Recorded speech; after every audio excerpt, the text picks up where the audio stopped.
Labor is more than just a book. We provide authors freedom and flexibility throughout the publishing process, professional book editing, award-winning design, and some of the highest royalty structures in the publishing industry. And as always, you will retain 100% of the rights to your book. I was looking to find a company that I could trust, one that assisted in the editing process completely.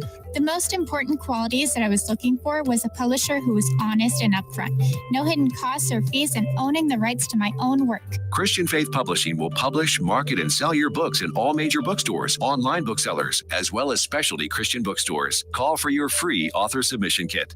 800-978-4812.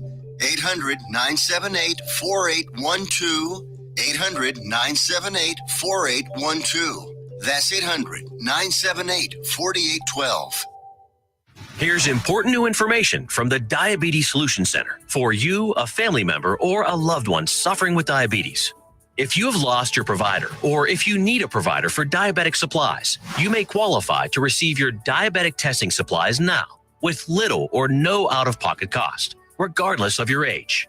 All you need is Medicare or private insurance to be potentially eligible. Call the Diabetes Solution Center right now for details. Just takes a couple of minutes. Our friendly, knowledgeable agents will give you free, no-obligation information, handle all the insurance paperwork, and make sure your supplies are delivered directly to your door for free. Call U.S. Medical Supply 24 hours a day. 800-597-9323. 800-597-9323. 800-597-9323. Call right now. 800-597-9323.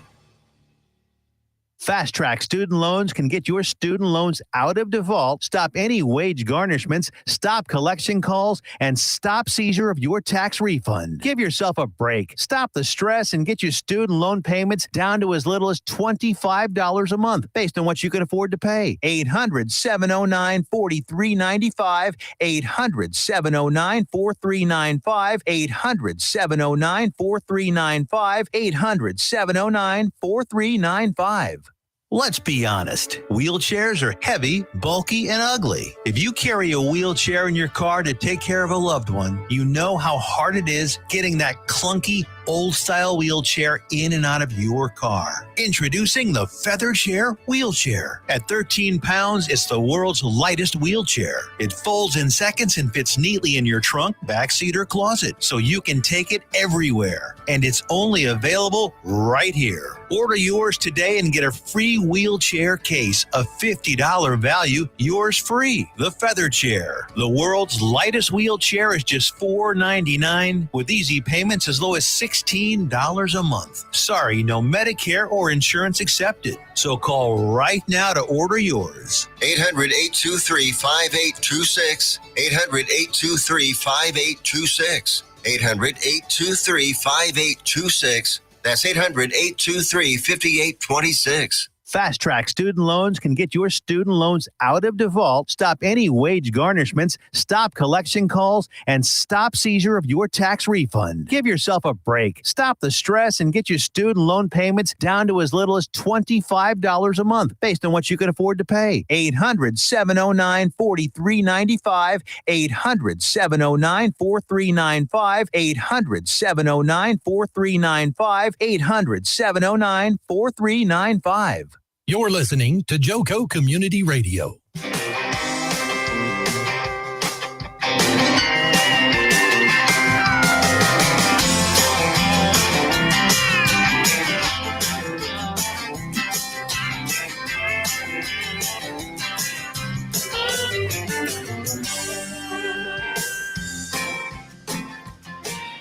Good afternoon, Johnson County. This is the first airing. You're witnessing the inauguration airing of Let Freedom Ring, the Great American Discussion. I'm your host, Jake Wernette, and I'm here with my good friend Mick Goins. He's going to be our guest host on and off the show, depending on when his schedule is free. We are devoting our time to discussing politics and educating the general public about the insides and outsides and the dirt and the clean of American politics, whether it be at a local level or at the federal government. There is a lot of aspects of politics that go unnoticed. And so this is an effort for the younger generation to kind of contribute to the cause of bettering the American nation and the state as we know it. I don't have to tell you, our state and our nation are both in decline. We have a massive immigration crisis, a massive crisis within our school system, and a very large discretionary, irresponsible government with our money. So we are going to be discussing all things politics. So welcome to Let Freedom Ring. Here in the coming weeks, we're going to have professionals, policymakers, congressional candidates, school board members, anybody that we can grab, whether it be a general American citizen or anybody from the community. We're going to have them on here to discuss policy and what our country can do better. So my name is Jake Wernette. Before we get started here too deep into it, I was born in Hot Springs, Arkansas. I live in Burleson, Texas. Have for the last about 7 years now. Went to Burleson High School here and met my friend Mick Goins in his junior year. I was a sophomore, and we just couldn't shut up discussing politics at school, so we figured we might as well do something productive and get a radio show. I am a public policy major at the University of Texas Arlington. I have been going on my third year this semester and majoring in public policy, political science, as well as public administration, and I'm double minoring in German language and military history. I read in my free time. That's probably evident by this, this stack of books that I brought with me. And what do all these people have in common? Well, they're all science fiction writers. Today's topic is discussing science fiction and how it basically impacts and has shaped the world of politics around us as we know it. So without further ado, I'm going to pass over to my good friend Mick Goins. He's going to be discussing himself and the topic for today for the first segment. It's Mick speaking now. I'm a native of the DFW in Texas. I'm an Army veteran. Now I work in finance.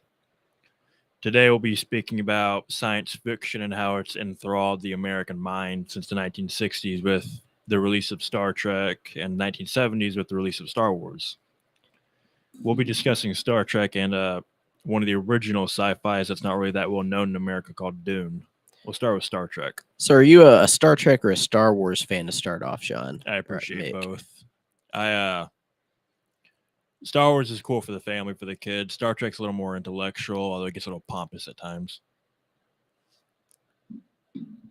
So did you want to start us off with kind of the rundown of what Star Trek and Dune are all about? Just kind of give the listeners a feel for what the topic is going to be and the precedent it sets for American government. So Star Trek was written by Gene Roddenberry, who was a pilot in the Second World War, flew combat missions. He was from El Paso, Texas originally, but he was a West Coaster, left-wing type, socialist utopian. His world had no money, no religion. Because of the matter replicator, they had no need to struggle for resources.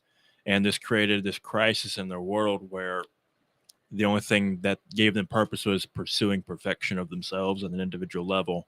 And that's actually a reflection of Friedrich Nietzsche, a German philosopher in the 1800s, who predicted when we discarded away struggle and religion, we would have to embrace some other form of religion, if not a divine. The worship of the state or individuality in a sense. He believed either politics or self-improvement would take over art in some form. Which kind of makes sense. You have the moral and the value aspect of it, that when you take away one set of morals, you can't create this vacuum where there is no morality. You have to have some sort of gauge or judgment into what is right or wrong.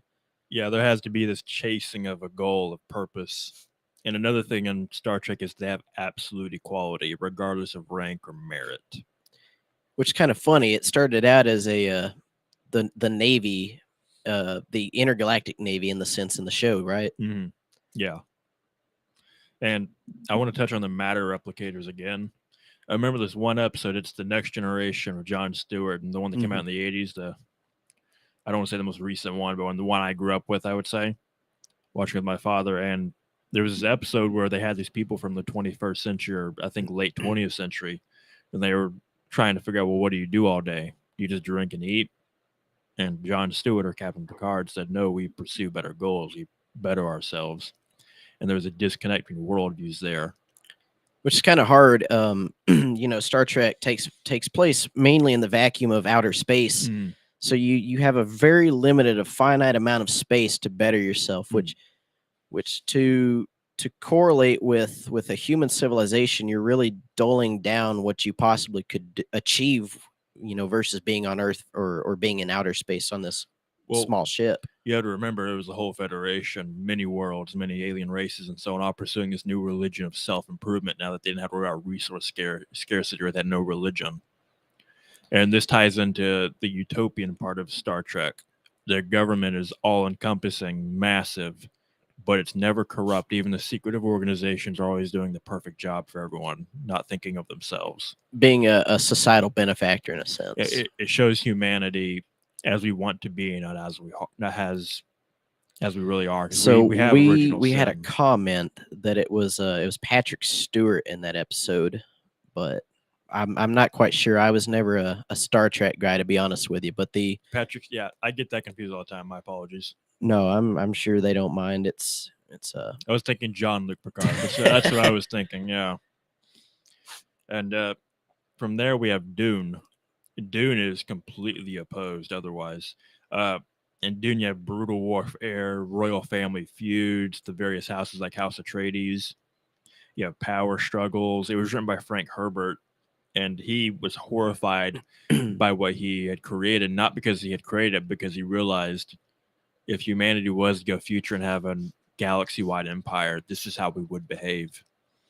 He wanted Star Trek. He considered himself friends. He was pen pals with Gene Roddenberry for a time, but he was horrified when he thought about how realistic humanity would actually behave in this situation. That's kind of the overall view when you think about space. You think about futurism, and futurism comes with this, I guess, this cliche of utopianism.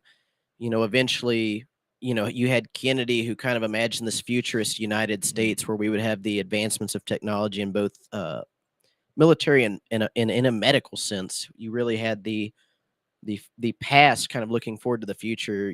Star Trek, the way that you're describing it takes me back to the old crayon colorings from the 50s, where they asked these kids, they were like, well, what do you imagine the future will be like?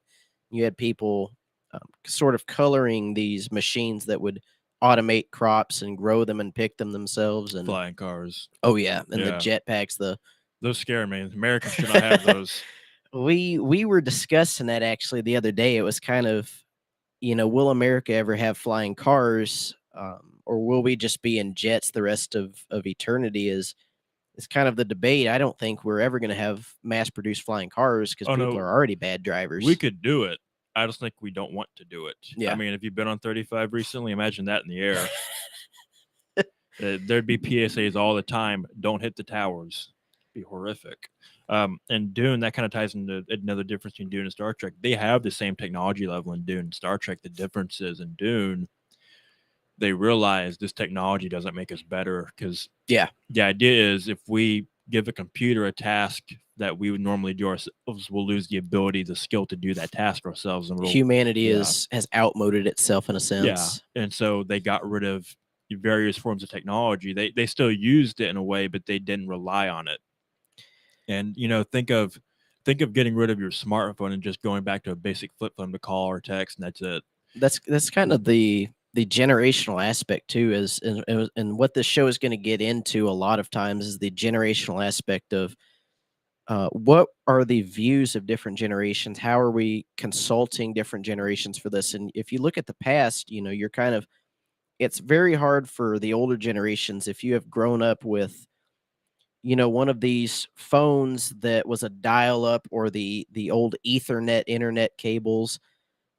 For the past generations to sort of adapt to these new smartphones that we have today, but it's also hard for us younger generations with all of our impotence when it comes to these former technologies. We struggle to kind of go back to the roots of where technology had evolved from. And, look at Gen Z, our attention spans are declining. Apparently our IQs are shrinking as well. Oh, yeah. Because we've handed these things off to machines to do it for us. And machines are great if we work with them, but they're doing the work for us rather. And in Dune, a great example is warfare.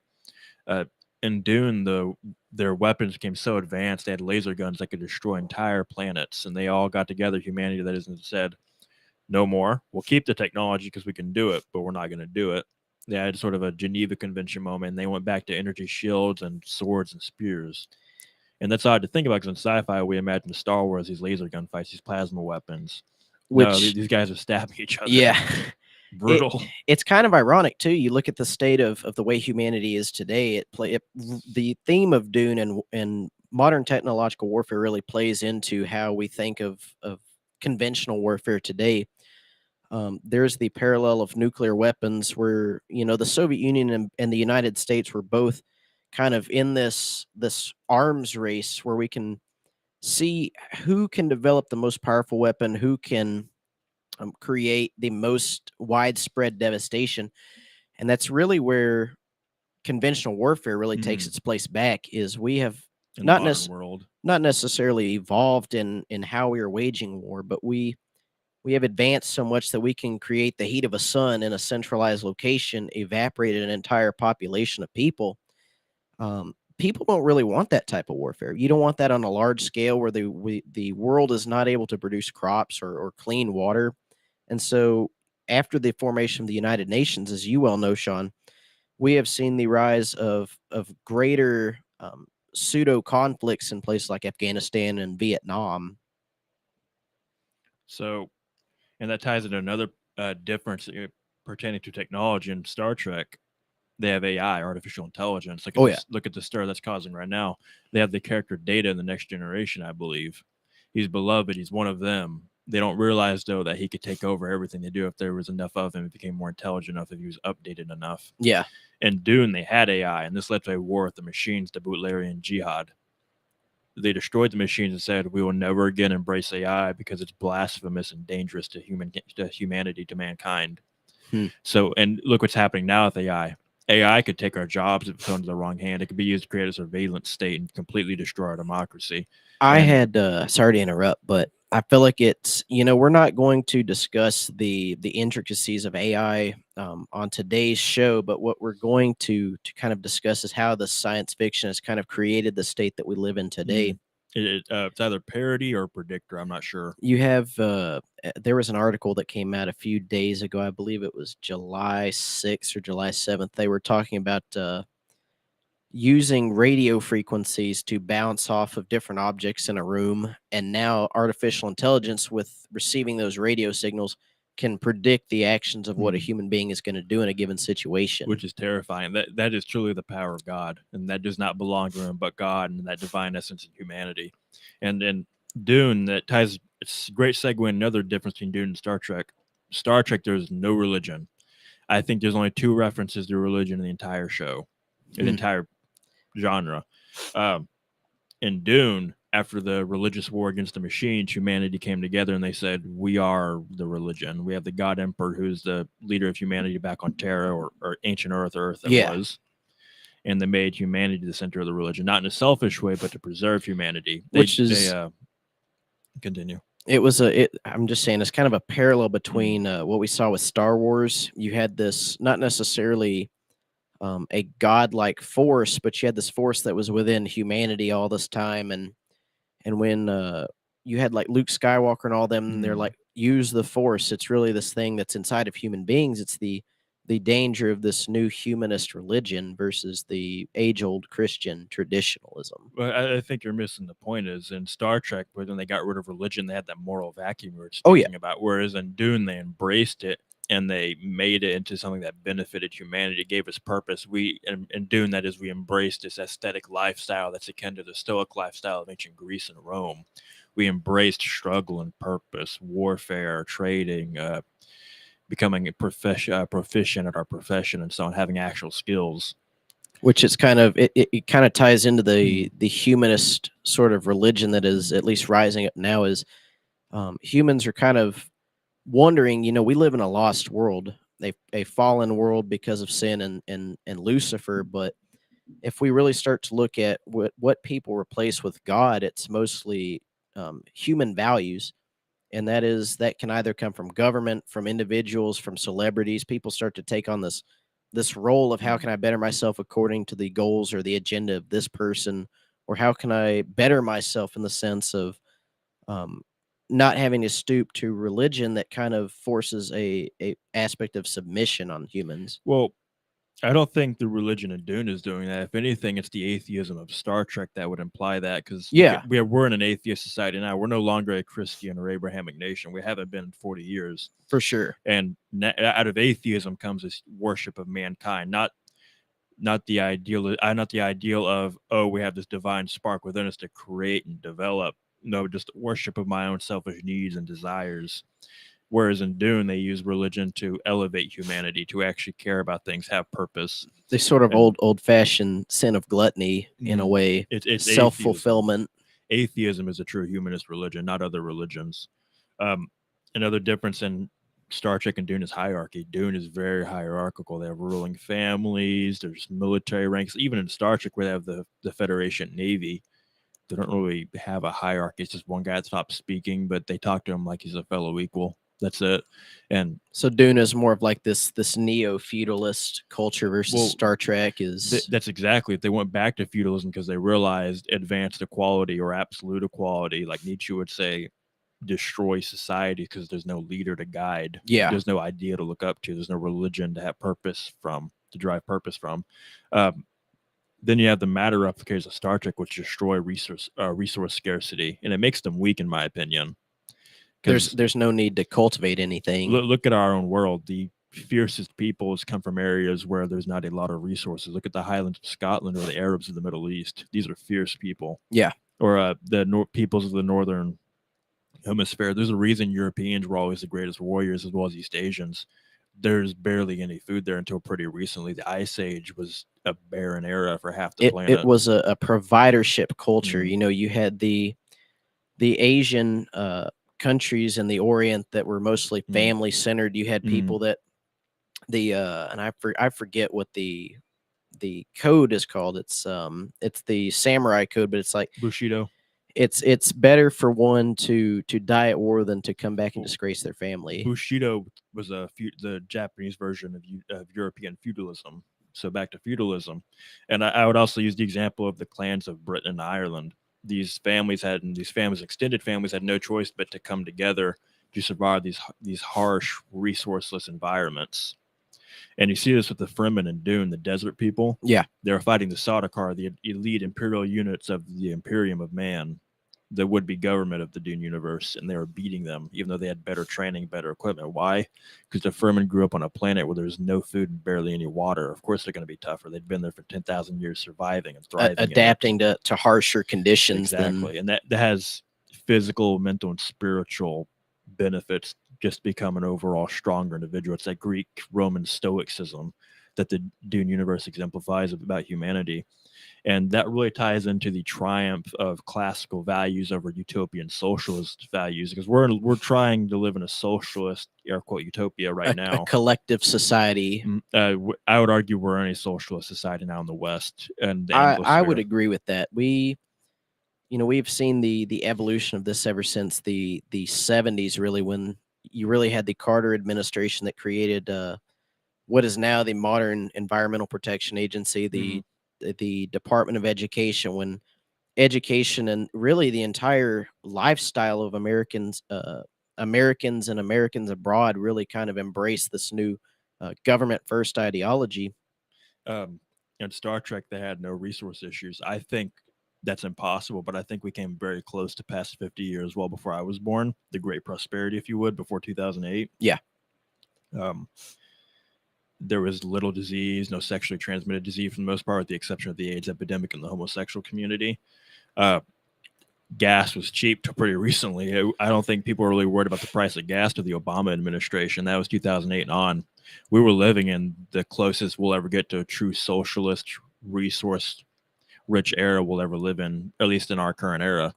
And now we're reverting to the reality of, resources, even if they're plentiful, are still hard to come by, especially when you're isolated geographically like America. We have to have shipping lanes and navies to protect those shipping lanes, which I think it's imperative too that we kind of delineate between the socialist ideology of utopianism and the capitalist society ideology of utopianism.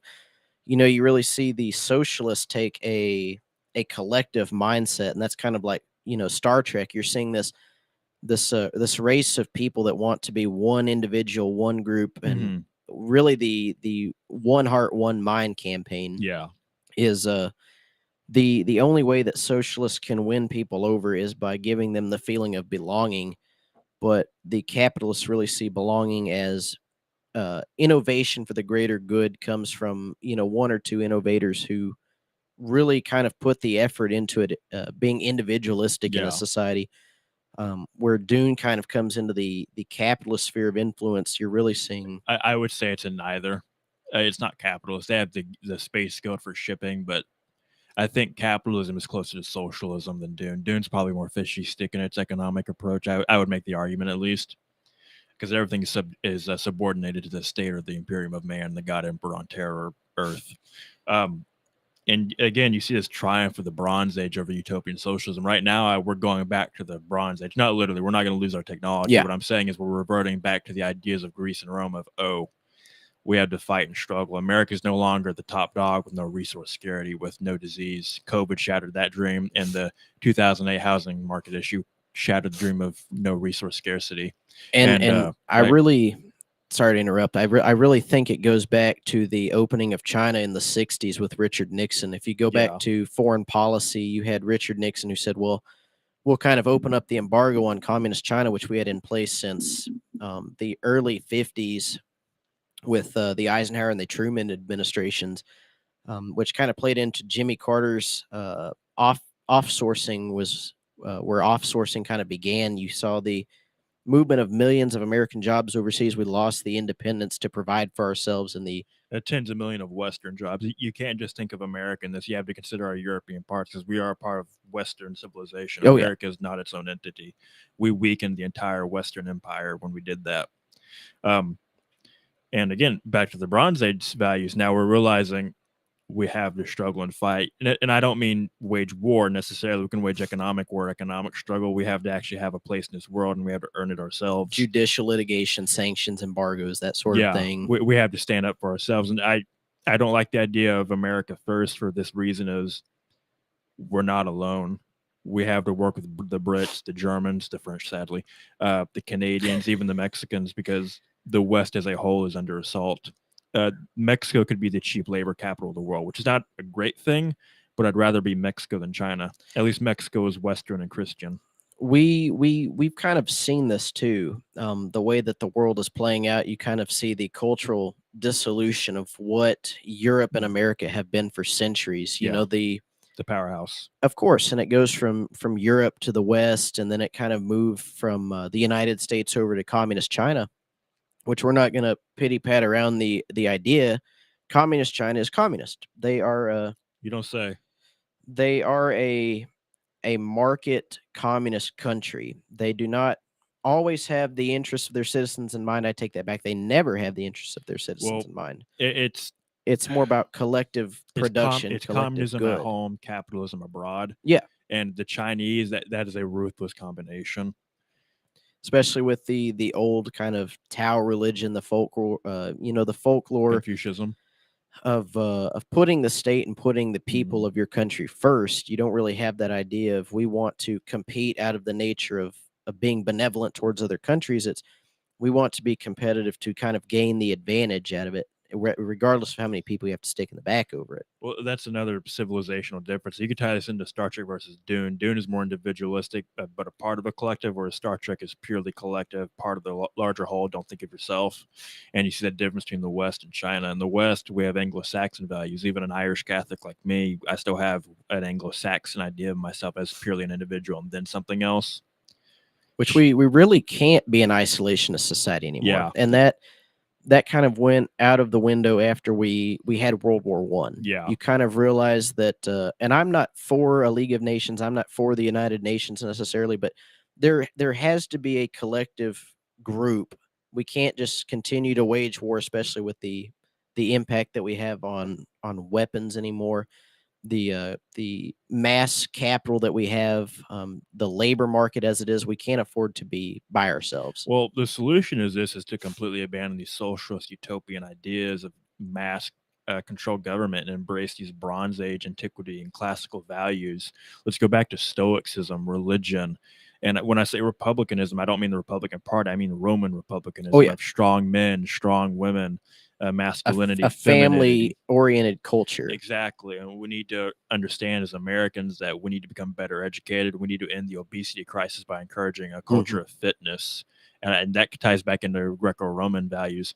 It was unacceptable in Greece to be out of shape. Why? Because every city-state had to have an army to fight another The city-state or Olympic the Games and Persians. everything. Exactly. Every man was a soldier, kind of like in the early colonies, every man was a militiaman in some sense. We need to go back to these classical values. And really, the West was built on these values when Greece is considered the cradle of Western civilization. And we're going to take a break here. We're going to go to a commercial here. I want to thank Sean for bringing this to us. Yeah. We're going to be discussing science fiction novels and how those novels have played into political science as it is today.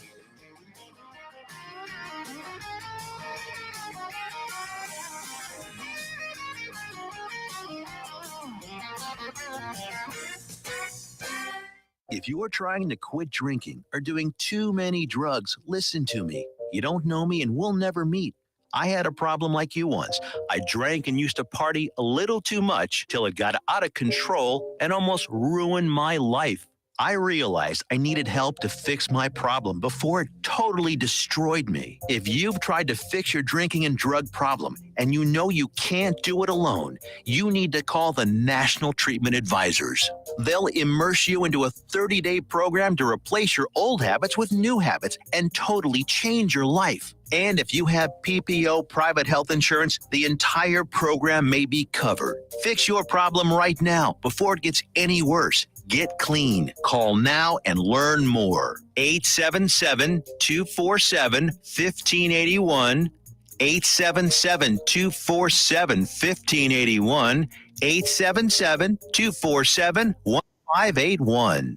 Fast Track Student Loans can get your student loans out of default, stop any wage garnishments, stop collection calls, and stop seizure of your tax refund. Give yourself a break. Stop the stress and get your student loan payments down to as little as $25 a month based on what you can afford to pay. 800-709-4395. 800-709-4395. 800-709-4395. 800-709-4395. Fast Track Student Loans can get your student loans out of default, stop any wage garnishments, stop collection calls, and stop seizure of your tax refund. Give yourself a break. Stop the stress and get your student loan payments down to as little as $25 a month based on what you can afford to pay. 800-709-4395. 800-709-4395. 800-709-4395. 800-709-4395.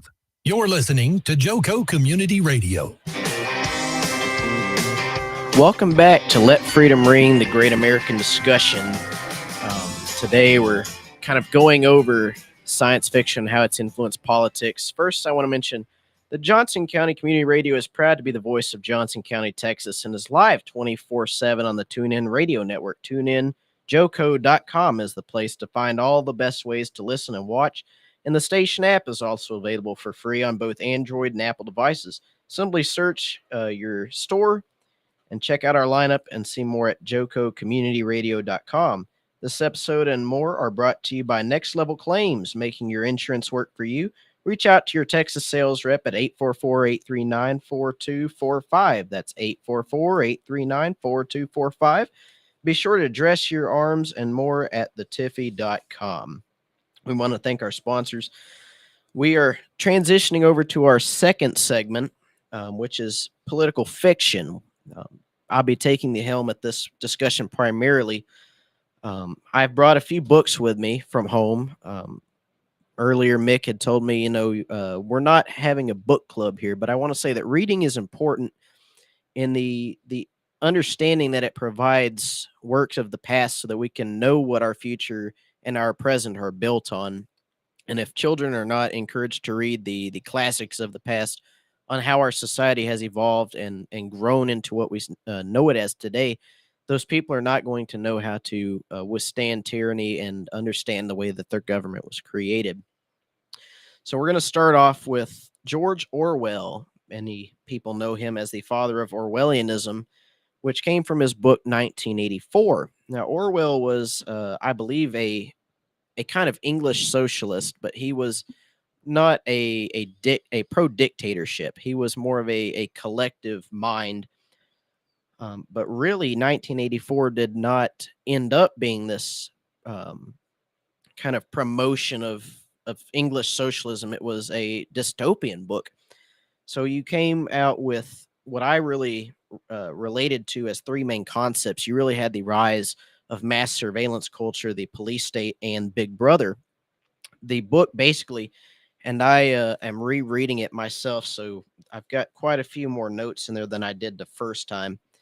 You really find the news, all of these media sources are edited even from centuries back. You will take somebody out of a picture if they end up getting vaporized, as they say, or being done away with by the state. You really see news becoming the mouth of propaganda rather than the mouth of honesty and open truth, which is kind of dangerous the way we're seeing society today.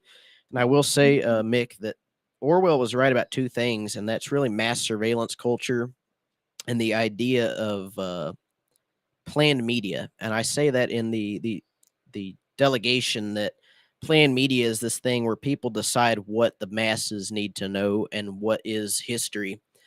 And we're not seeing that any better than in our school systems nowadays. We're kind of seeing history being taught a different way.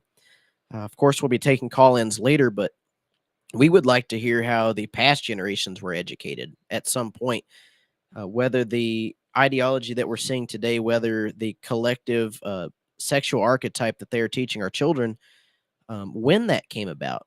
Because it's Gender ideology. oh yeah, Just to be clear. when did values and when did education change is kind of my concern for this. So Orwell really teaches us the dangers of a police state.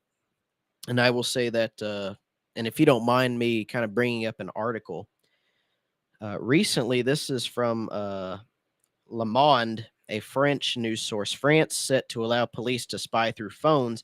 French police should be able to spy on suspects by remotely activating camera, microphone, and GPS of phones. This it would only affect dozens of cases a year. Um, had said by Justice Minister Eric Dupont-Moretti. The dangers of this Orwellian society that we're seeing are kind of playing out all over Europe. The way that it's happening now with the mass immigrant crises that they are having over there, the mass violence that we have seen in Paris recently really plays into the aspect of the Great Revolution that Orwell describes coming to the Great Peace. So I have to ask, is 1984 a depiction of fascism, communism, or an unholy union between both at different levels?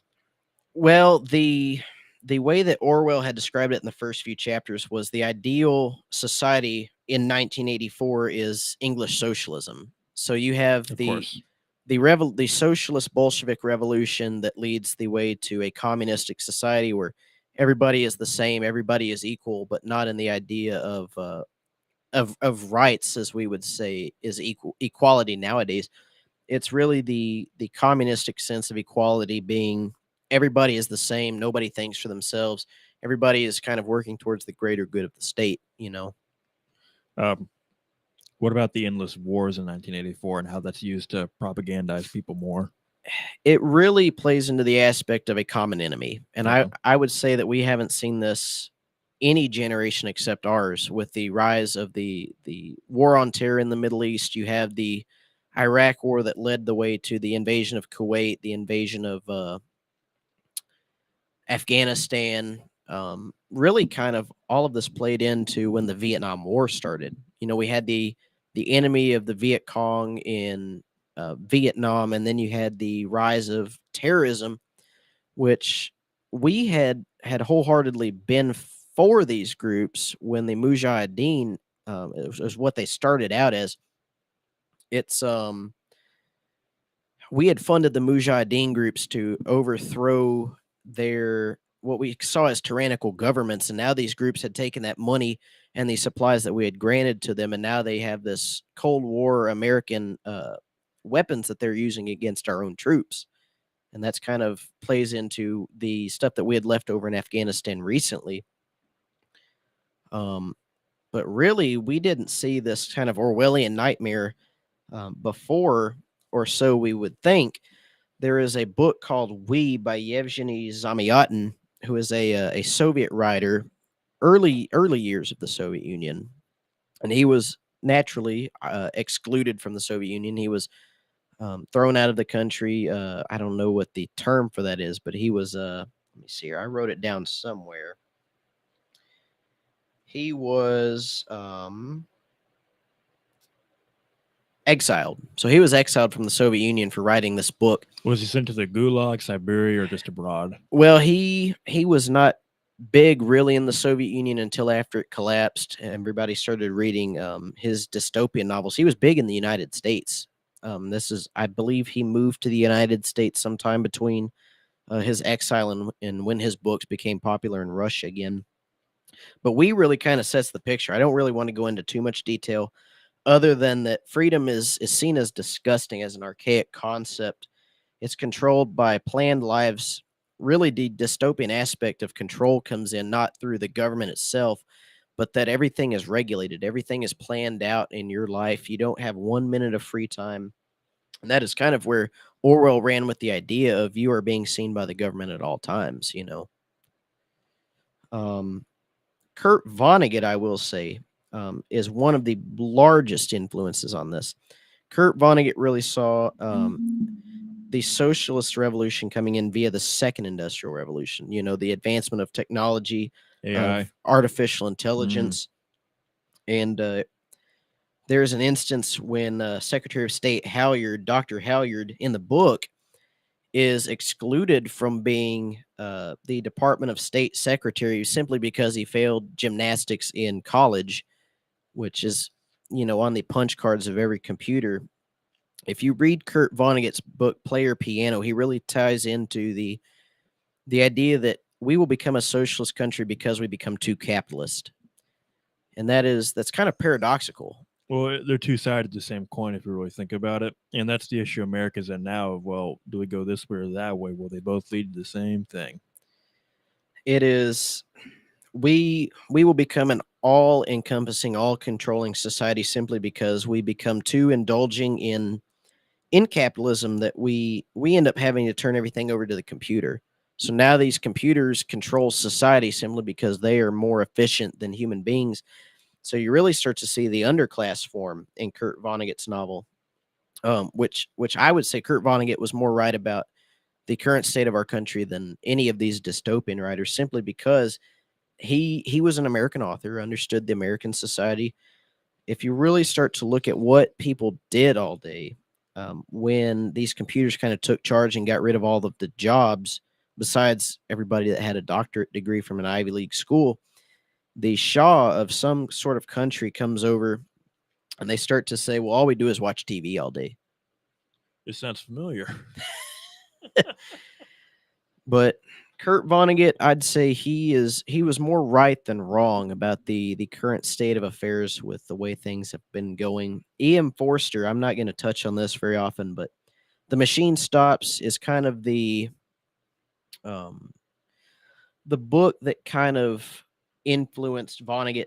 E.M. Forster kind of wrote this, I believe, in the late 19th century. So we saw the rise of futurism, the computers taking over everything. E.M. Forster predicted that humanity would die off eventually because we have polluted the earth so much that people move underground, and these computers control the air that we breathe and everything, to the plants that grow inside these tubes. And so eventually the computer will break and humanity will suffer this big explosion, this big catastrophe. I do want to say the last theory that I would like to highlight, and which I would say next to Vonnegut was kind of the most sensational theme for the American way of life today, is Aldous Huxley's Brave New World. Now, Aldous Huxley wrote this book to kind of describe the dangers of transhumanism, which I say transhumanism, I don't mean gender bending, gender ideology. Aldous Huxley kind of saw humanity would evolve to this world government, this new world order, which I wouldn't blame people to say this is where the term New World Order came from, where you had the global controllers kind of creating children in this laboratory the way that we're seeing it done today. I'd seen an article recently that these new birthing factories are on the rise. People can be born in artificial wombs. I don't know if you've seen that, Mick, but The goal is to completely nullify the family unit. And you're seeing this now. Sorry to segue, but no, you're good. There's a news going around of they're no longer calling women's genitalia vaginas; they're calling them bonus holes. Have you heard about that yet? Mm-mm. Yeah, that's freaky to think about. We've completely eliminated the female gender. At least that's the goal. And I think the reason why is if you get rid of women, you really get rid of the family unit because women were the guardian of the hearth, the home. And that kind of plays into the communist aspect of demoralization. If you have a society that has been the same way forever, that has been undyingly Christian, undyingly faithful to traditional values, we are going to start to see a world where everybody believes what they are told. Which New World Order, it comes through the biopharmaceutical industry. And we're going to touch a lot on this later on the dangers of transhumanism. Aldous Huxley's brother, I think his name was Julian Huxley. Julian was a big advocate for transhumanism. He said when we begin to raise men in evolutionary status, we start to see the end of viruses, of war, of plague, famine, and possibly even death as we know it, which is kind of a supernatural view to take, that we are raising the question of whether we are playing God at this point. I think we are. It's a callback to our previous segment, really. Which we're kind of seeing like you had mentioned, the humanist aspect of Star Trek. Yeah. We're kind of seeing the elimination of individualism, the creation of a state that's based on biopharmaceuticals. Soma in the book was kind of, if you had a problem or any dissident ideas, you were forced onto this rationed drug to make you feel at ease. It was kind of a LSD in a sense. And Huxley, Or an antipsychotic. yeah. So you saw the rise of drug culture, of medicization of every societal ailment that we could imagine, which is kind of dangerous. We're seeing, the rise of COVID. We have seen the mRNA and CRISPR technology go from being in a vaccine to now the Chinese are using it to create designer babies. You have whatever eyes you want, whatever hair you want. It really calls back to the collective idealism that you cannot exist unless you are one with everybody else. Well, on your note of them trying to medicate everything, give a term to everything for medical purposes, look at young boys in particular. The majority are on ADHD and ADD medication now. I don't think we've evolved in any rapid pace the past 20 or 30 years when this started. Boys, in particular, young boys, have always been energetic, rambunctious. Maybe a little violent at times. And you took that out in either child labor. You worked outside of school, helped your family around the property, I was about or to say, let's not send the kids back to mines. or you got into something productive. I want to say the energy was used for productivity. It wasn't used for the medicization of society as we see it today. Yeah, we're diagnosing young boys with being energetic with an attention deficit disorder and giving them God knows what kind of medication, Ritalin, amphetamines, and so on.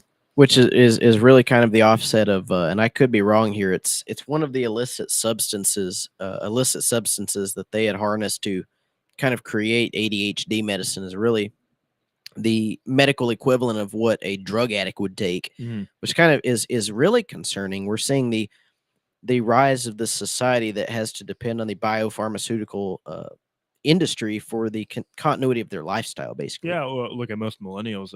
In the 90s, birth control was pushed on millennial women for behavioral issues, hormonal issues, and so on. Now millennials are hitting menopause at earlier ages. Well, great. They made a fortune off of pushing birth control in the first place. Oh, yeah. Now they're identifying more issues, air quote, and they're making more money off of giving them more medication for that. It's a capitalist racket scheme, I would argue. It really is corporate racketeering, and the way we're seeing it done, and we're going to touch on this more later. This is just an introductory episode, just to introduce a topic. It was easy for us to get into something that shows that we're passionate about politics, that we as young people are not all communists, that we are not all this generic brand of stupidity that the older generations might see as valueless, as ethicless, as moralist beings, but we really exist on the same plane, and we're all in this together.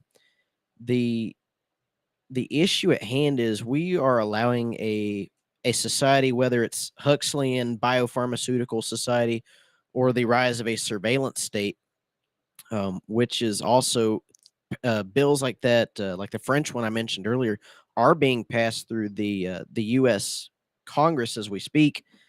There was one called Senate Bill 686, or the Restrict Act, and House Resolution 1153, which is the Data Act, which all seek to control the mass communications technology. What we're seeing is the rise of a world I don't think we want to live in. Well, we don't want to live in it. However, the top 2% do. You know, Yeah. the people with the Ivy League degrees. They're in the club. They're the chosen ones, if you would. And, these guys have nothing better to do than to take advantage of the populace, the masses, and kind of exert a force of, I don't want to say capitalism, but of benefactoring, I will say. It's corporatism. They fascism. see themselves as the leaders of this new age, this new generation, and they're really not. What we see is people being taken advantage of. Per Mick's discussion on birth control, one thing I encourage and implore everybody to look into is we are giving children chemically engineered estrogen. We're giving them these puberty blockers. That stuff goes into the water supply. Oh yeah, and we drink it. That stuff is excreted through bodily fluids or bodily waste. And a lot of people don't know this, but we have circular sewage systems, which in infrastructure talk basically means once you flush it, it goes to a facility where it's treated with different chemicals. They try and take all of the impurities back out, ferment the water to heat out the bacteria, the algae in it, and then send it back to the home as drinking water, as all of this other stuff. What we're seeing is that chemical estrogen, that chemical purity blockers are now being found in the water. We are literally drinking and bathing in artificial hormones. Oh, yeah. And like I said, this is an introductory episode. That's probably a whole series on its own. And we look forward to bringing on, experts that are better at this than us, people with years, decades of experience. Next week, we want to bring on Matthew Lucci, who is a congressional candidate with the Republican Party, who's running opposing the decade or more terms of Roger Williams. He is making his trip down to the southern border this weekend, and we're praying that God blesses him and watches over him as his trip down there is perilous as we've seen the border crossings lately, or these mass amounts of migrants, these mass amounts of cartel members coming across the southern border.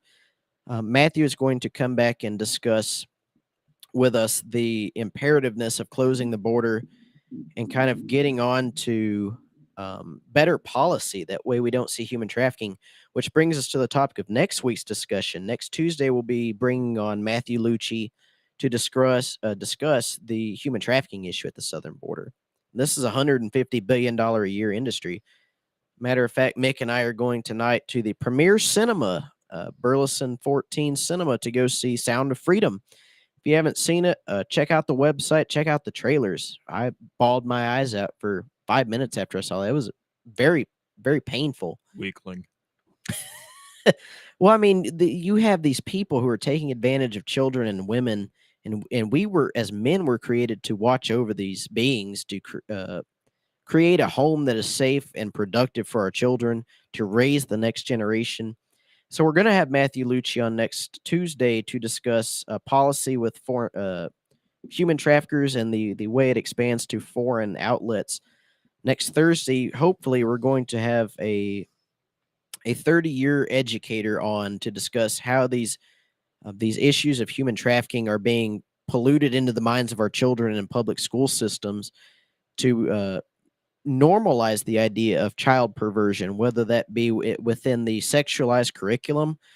I do believe that there is a connection between human trafficking normalization and what we're seeing with the gender bending in public schools.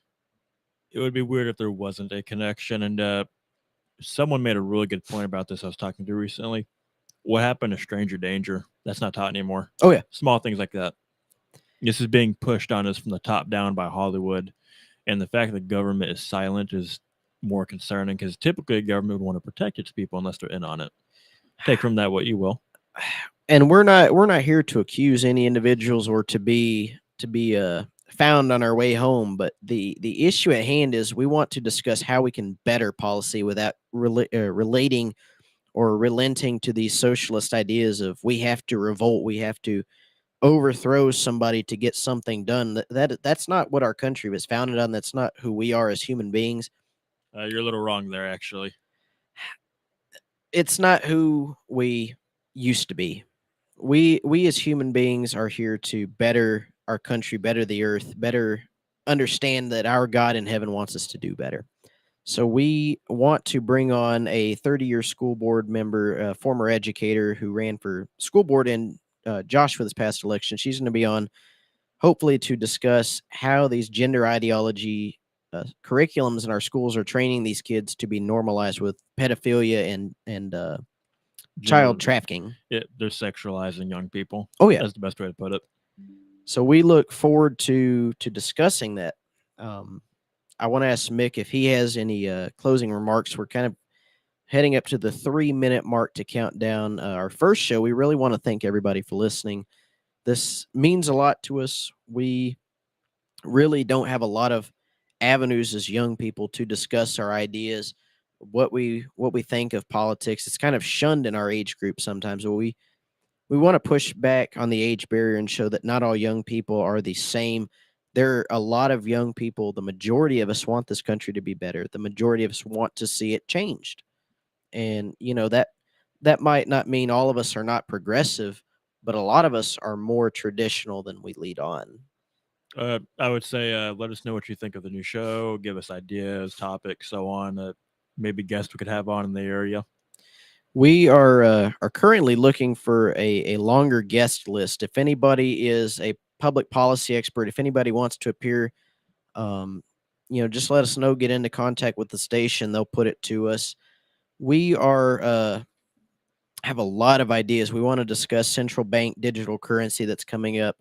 We want to discuss human trafficking. Mick and I are going to go see the movie Sound of Freedom tonight, and we kind of encourage you all to go see it because it is a one in a generation film. I want to say, Mick, what do you think? It's literally the best movie of all time. Apparently, that's what some people are saying. It kicked Mission Impossible out and it kicked Insidious out, so it's the top box office movie. Well, it had brought in around $3 million more than Indiana Jones did on opening weekend. And that's pretty bad. One, well, let's face it, the Indiana Jones movie wasn't that great. I saw it, and two, it dethroned Indiana Jones.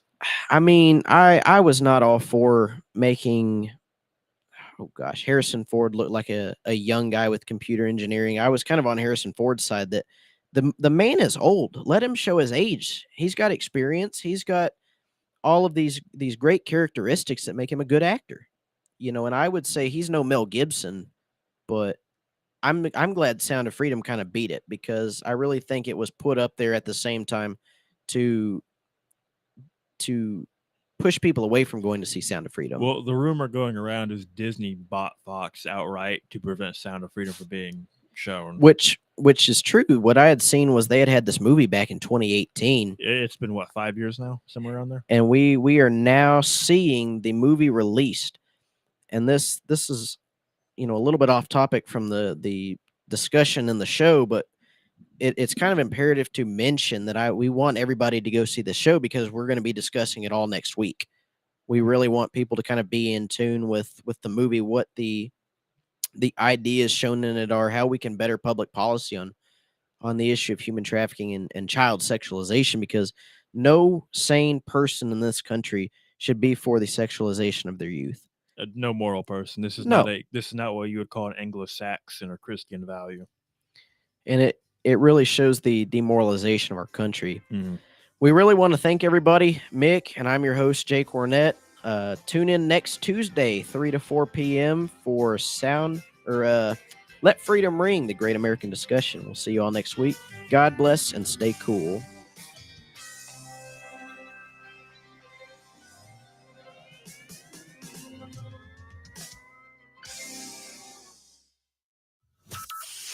From Burleson to Venus and Grandview to Godley, this is the voice of Johnson County, Joco Community Radio.